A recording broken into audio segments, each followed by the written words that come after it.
LBS 뉴스 정재우입니다. 첫 소식입니다. 작년 교과부가 시행한 에이스 사업에 선정된 계명대학교는 4년간 110여억 원을 지원받기로 되어 있습니다. 하지만 올해 실시되는 실적평가 결과에 따라 그 지원이 중단될 수 있다고 합니다. 자세한 내용 공재한 기자가 취재했습니다. 계명대학교는 지난해 5월 에이스 사업에 선정되어 4년간 총 110여억 원의 지원을 받아 K서클, 단기 집중 외국어 캠프, 새내기 업그레이드 세미나, 계명 컬처 투어 등을 시행해 왔습니다. 학생들의 참여도 높고 학교 측도 만족하는 반응입니다. 올해 계명대학교에서 에이스 사업 부서인 교육선진화 사업단을 신설하였습니다. 기존에는 부서에서 겸직을 했는데 이제는 그것을 두 개를 통합하여 한 개의 부서 사업단을 만들어서 한 곳에서 그 업무를 수행하고 있습니다. 계명대 측은 새로운 부서를 신설하는 등 많은 노력을 하고 있지만 교과부의 중간평가에 따라 지원이 중단될 수 있다고 합니다. 점수가 낮으면은 탈락이 될 수 있습니다. 그래서 우리 대학에서는 최선을 다해서 사업을 추진하고 또 여러 가지 그 성과 지표의 목표치를 도달할 수 있도록 최선을 다하고 있습니다. 학교가 끌고 가는 사업이 아닌 학생들 스스로 참여하는 사업이 된다면 교과부의 중간평가는 아무런 걱정거리가 안 되지 않을까요? LBS 뉴스 공재환입니다. 전액 무료로 운영되어지고 있는 계명대학교 스쿨버스를 많은 학생이 이용하고 있습니다. 하지만 부족한 좌석으로 인하여 학생들이 불편을 겪고 있다고 합니다. 송상훈 기자가 취재하였습니다. 금요일 오전 통학시간, 계명대학교 학생들이 스쿨버스에 탑승하고 있습니다. 현재 운행 중인 스쿨버스는 대중교통보다 빠른 통학시간과 무료로 이용된다는 점으로 인해 많은 학생들이 이용하고 있습니다. 하지만 버스 정원에 비해 탑승 학생 수가 많아서 문제가 되고 있습니다. 현재 계명대는 11대의 버스로 칠곡, 대곡, 지산, 법물 등의 41개 노선이 운영되고 있습니다. 하지만 스쿨버스를 기다리는 학생들을 모두 태우기에는 부족한 상황입니다. 통학이 먼 지역의 소수 학생들한테 지속적으로 복지 비용을 투자하자니 이런 양면성이 있어서 그렇다고 해서 이거 학생 스쿨버스를 대수를 줄이거나 그렇지는 못합니다. 다만 스쿨버스를 이용하는 학생들은 버스 추가 운행을 요구하고 있습니다. 하지만 학교 측은 스쿨버스를 이용하는 소수의 학생들을 위해 당장 버스 운행을 늘리기 어렵다는 입장입니다. 정원 초과로 인해 서서 가는 학생들이 늘고 있는 가운데 학생들의 안전을 위한 스쿨버스 어떻게 변해야 할까요? LBS 뉴스 송상훈입니다. 여러분 혹시 계명대학교 내에 학생 식당이 몇 개 있는지 알고 계십니까? 학생 수는 약 2만 명임에도 불구하고 학생 식당은 4곳밖에 없는 현 실태를 박선준 기자가 취재하였습니다. 이곳은 교내의 한 학생 식당입니다. 자리가 없어 밥을 먹지 못하는 학생들, 냅킨과 물을 가지러 가는 학생들이 혼선을 빚고 있습니다. 점심시간마다 너무 복잡해서 그냥 밖에 나가서 먹고 그래요. 근데 딴 건물은 많이 짓는데 식당이나 늘려줬으면 좋겠어요. 이처럼 식당에 대한 불만이 상당합니다. 하지만 학교 측은 내년 1월 약학대학 내 식당이 들어서기 때문에 조금만 더 기다려달라고만 합니다. 약학대학 내 식당이 학생들의 불만을 얼마나 잠재울진 기다려봐야 할 것 같습니다. LBS 뉴스 박선준입니다. 방송 3사 공동 파업으로 인해 12주째 결방되고 있는 무한도전. 이에 시청자들의 불만이 커지고 있습니다. 이번 파업을 바라보는 시청자들의 생각을 방송훈 기자가 취재하였습니다. 1월 30일부터 자유로운 언론 보도 보장을 주장하는 파업을 시작하였습니다. 3월 8일 KBS와 YTN의 노조들도 합세하여 현재 사상 초유의 방송 3사 공동 파업이 이어지고 있습니다. LSB는 이 파업에 대한 계명대학교 언론영상학과 학생들의 의견을 들어보기로 하였습니다. 제가 생각에는 파업이 너무 반정부 성향으로 국민들을 선동하는 것 같아서 별로 좋지 않은 시각으로 바라보고 있습니다.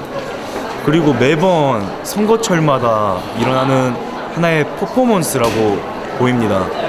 더 이상 이제 언론 노조들이 이런 밥그릇 싸움은 안 하였으면 좋겠습니다.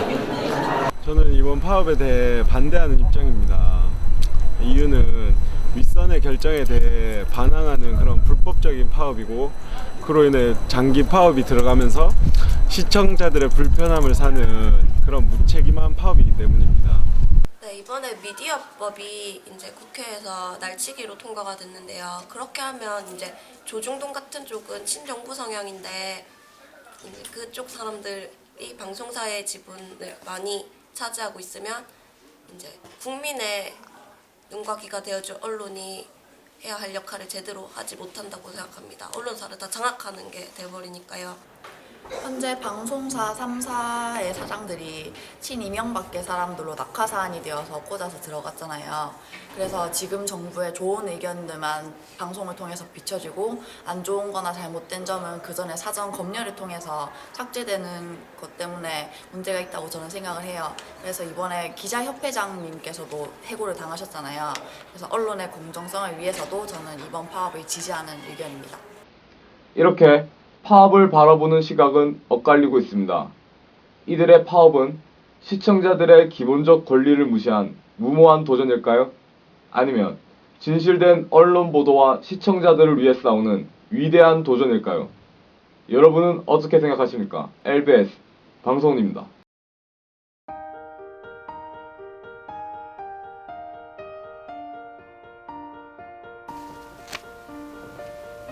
안녕하세요. LBS 포토뉴스 김영주입니다. 계속되는 추위 속에 봄의 상징인 벚꽃이 때늦게 만개하고 있습니다. 채플관 진입로 법경대학에서 벚꽃놀이를 하며 봄을 만끽하는 학우들을 볼 수 있는데요. 그 모습을 보면 우리 학교에도 봄이 찾아왔음을 알 수 있습니다. 여러분도 함께 계명대학교의 봄을 느껴보아요. 캠퍼스가 아름답기로 소문난 계명대학교. 계명대학교가 개교 50주년을 맞아 2004년 5월 개관한 계명한학촌이 한학의 메카로 발돋움하고 있습니다. 또 와룡산 자락을 배경으로 한 한학촌은 주변 소나무숲, 폭포 등과 조화를 이루는 관광 명소이기도 합니다. 교육공간과 각종 문화행사가 열리는 한학촌은 우리 캠퍼스의 자랑이며 지역사회의 명소입니다. 계명대학교가 2012년 학예 국외봉사단을 모집합니다. 이번 파견은 네팔과 몽골, 우즈베키스탄 세 곳으로 약 2주간 진행될 예정인데요. 이번 봉사활동은 계명대학교 학생 누구나 신청 가능하며 오는 4월 18일까지 모집합니다. 학생들의 많은 참여와 관심 부탁해요. 지난 3월 성황리에 막을 내린 노트르담드 파리와 캐츠가 계명아트센터에서 상연되었습니다. 2008년 설립된 계명아트센터는 지역 내의 최고의 음향시설과 무대시설을 자랑하고 있습니다. 또한 다문화가정 초청음악회, 정기연주회 등 다양한 콘서트도 주최합니다. 다가오는 6월에는 뮤지컬 엘리자벳과 광화문 연가도 상영될 예정입니다.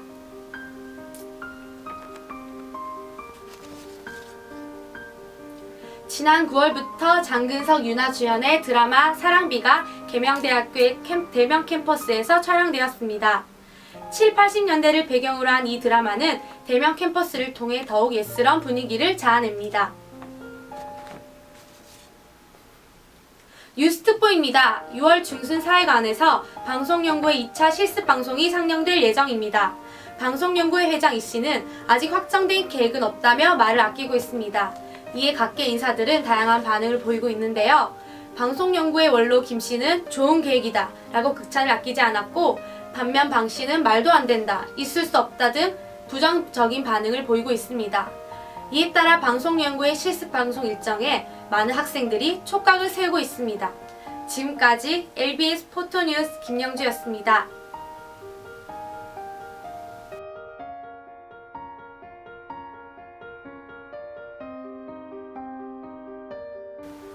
내일은 대체로 따뜻하겠습니다. 계절이 한 달 정도 앞서가는 고온 현상이 나타나겠는데요. 한낮 기온이 서울은 20도, 대구는 22도까지 오르면서 조금 덥게도 느껴지겠습니다. 내일 야외에서 따뜻한 봄 기운을 만끽하셨으면 좋겠습니다. 내일 낮 기온은 20도를 크게 웃돌겠습니다. 벚꽃 구경하기에는 더없이 좋은 날씨인 것 같은데요.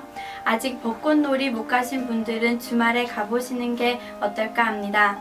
시험 기간인 월요일은 약간의 구름이 낀 가운데 주말과 비슷하겠습니다. 약간 더울 수도 있으니 짜증내지 마시고요. 시험 공부 열심히 하시기 바랍니다. 이번 주와 다음 주에는 포근하겠지만 일교차가 크게 벌어지는 만큼 감기 조심하셔야겠습니다. 날씨였습니다.